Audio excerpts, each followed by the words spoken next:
you know it was going off the bat, or? Yeah, I did. It was just one of those feelings where it felt really good, really flush. Almost don't feel it when you hit it really well, and that's how it felt. And the wind was actually blowing out that day, and just had that feeling it was gone, and it worked out real well. When was the last time you hit a homer? Probably summer ball after my senior year of high school, before freshman year of college here. So it's been a few years. Yeah. Did you get a lot of congratulations or a lot of stuff then for it? Or how was that? Yeah, my team was excited for me, especially my roommates, because they're always giving me a hard time about not being able to hit balls out for 3 years now. So I heard it from those guys quite a bit, from Ronnie Drayson and Rob McDonald. And other than that, it was mostly just Facebook and Twitter stuff. People text me saying congrats, that kind of thing. Yeah.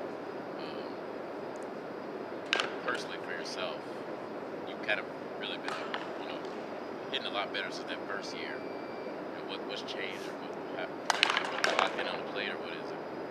It's just almost a confidence thing. If you see the same thing over and over, your first year, you're all new to it. You don't see guys throwing 88 to 92 every day with good breaking balls. And then you see that for a year like I did freshman year, and then you move into sophomore year, feel a little more comfortable, and I think numbers reflected that. And now I'm in my third year here, and it's just one of those things where you know like what to expect, what to work on, what you need to work on as a player. And just it's being older almost helps. It's one of those veteran things. Just being able to make adjustments on the go. Yeah. Now, have you been trying to hit one out all year? Because you've been hitting pretty well. No, I haven't, been trying to hit one out. I mean, it's going to happen if you take a good swing, just like the other day, and other guys are doing that in the past as well. But it's just one of those things where you're trying to work through the middle, and if you get a pitch to pull it, you pull it. If you get something away, you shoot it the other way. And if it goes, it goes. It's just a weird game and how it works. Yeah. But you've had a couple that have been pretty close, too. Yeah, I've had a few that have been close, but it just didn't happen. I just finally got that one high enough to get out. Your team's playing a lot better.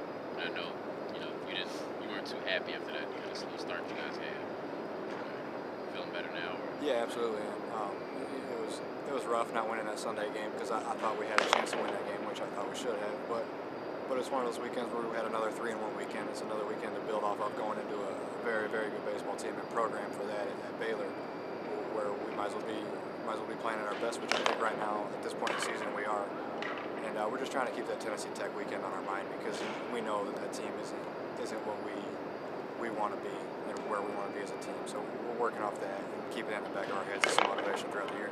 It's in the back of your head, always Tennessee Tech. Absolutely is. We talk about it all the time in the dugout. Before games with Coach Schneider out in the outfield before we play. That's always the thing we bring up. That's kind of that low for us, that bottom where we don't want to fall back to.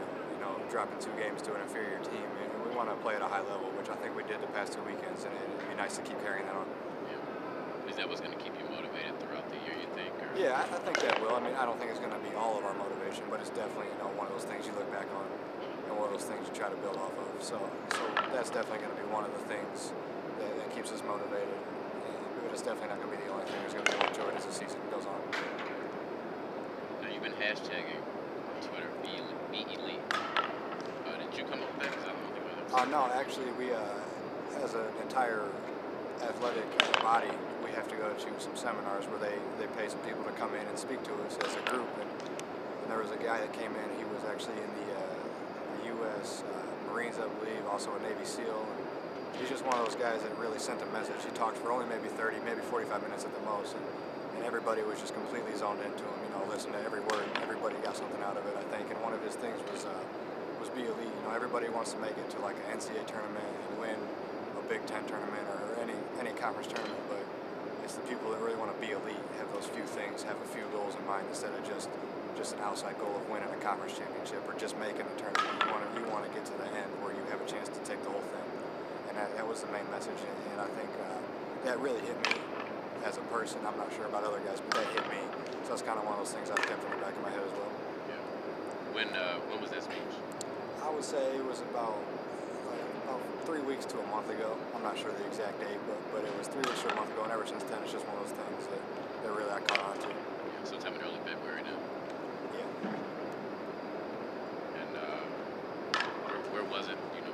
We had that at Lincoln Hall. We've had 2 just this semester, and they've both been over at Lincoln Hall, where they've had some people come in and talk to us. Where were you sitting? Do you know where in Lincoln Hall were you sitting? Probably on the, if I'm facing the stage, left side, about halfway to 3/4 of the way up, just with the rest of the team.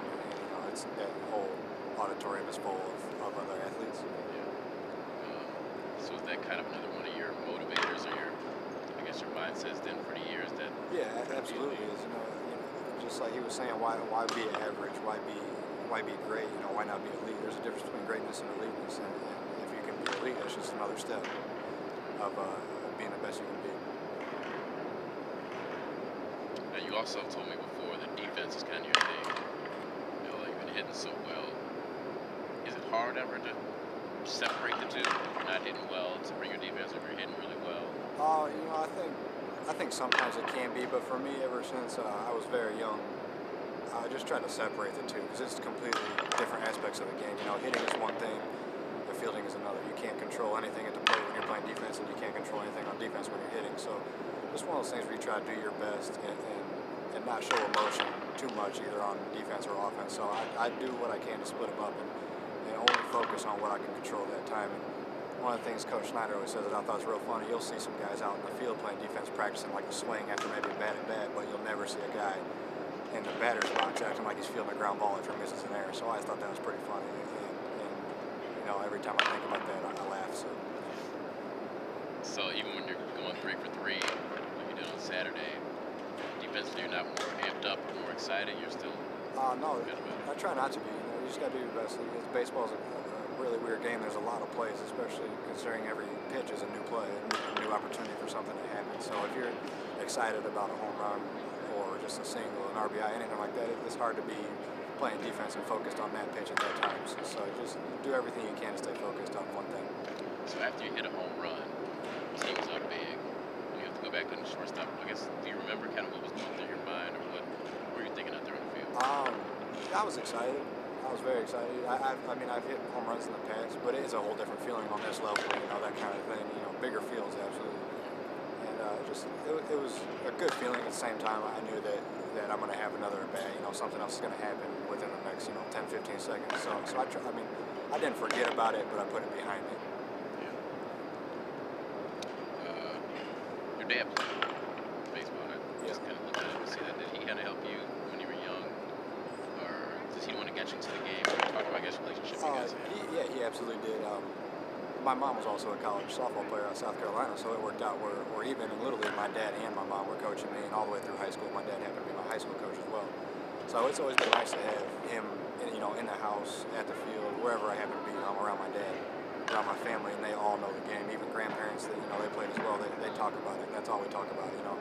Our dinner table things, our out to eat dinner, everything was about sports, baseball, basketball, golf, everything. It never got off topic. So it was one of those things where I had good parents that they knew what I was going through. They've both been in my shoes, and it's been a very big help to have parents that have been through the same thing. Yeah.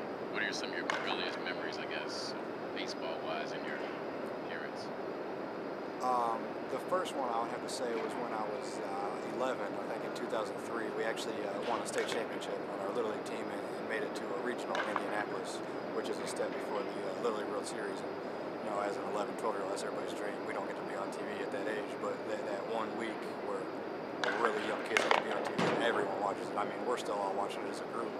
That was that thing we wanted to get to. We fell a little bit short, but it was that first memory, where I won't forget it. I won't forget any of those teammates, anyone at all. So that was probably my first big one. Yeah. Is it still cool seeing yourself on TV or seeing yourself somewhere? Yeah, it is actually. It's one of those things where, as a kid, it's everybody's dream to be on TV, and especially at the pro level. But we know that this is the step to get to that level. So yeah, that's fun. And my parents record all the games. So when I'm home or Borders home and just got nothing to do or nothing's on TV, I'll pull that up, watch stuff. And you can actually learn from it a lot. So it's nice to see myself on TV. You talk to your parents, or what did they say, I guess, after the home run Saturday?